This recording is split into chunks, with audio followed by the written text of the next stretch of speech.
types of colour colour তিনি প্রকার কি কালার হয় primary colour secondary colour and tertiary colour প্রথমতে জানি আমি প্রাইমারি কালার কাক বলে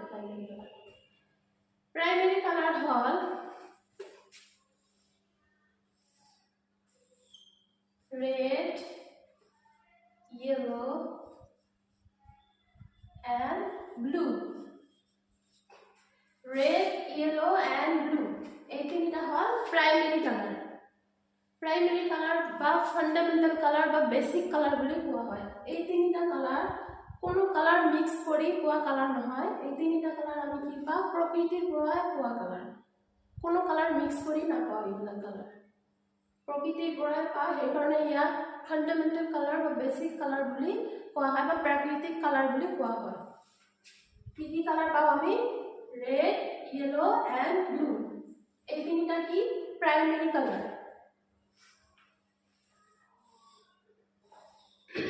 সেকেন্ডারি নেক্সট জানি সেকেন্ডারি কালার কাক বলে যেতিয়া আমি প্রাইমারি কালার দুটা প্রাইমারি কালার ইকুয়াল রেশিওত আমি মিক্স কৰিম দুটা প্ৰাইমাৰি কালাৰ কি কৰিম আমি ইকুয়াল ৰেশিওত যেতিয়া মিক্স কৰিম তেতিয়া আমি কি পাম সেকেন্ডাৰি কালাৰ যেনেকুৱা ৰেড আৰু ইয়েলো মিক্স কৰিলে আমি কি পাম যেতিয়া আমি ৰেড আৰু ইয়েলো ইকুয়াল ৰেশিওত মিক্স কৰিম তেতিয়া আমি কি পাম অৰেঞ্জ ঠিক তেনেকৈ red আৰু ব্লু মিক্স কৰিলে আমি কি পাম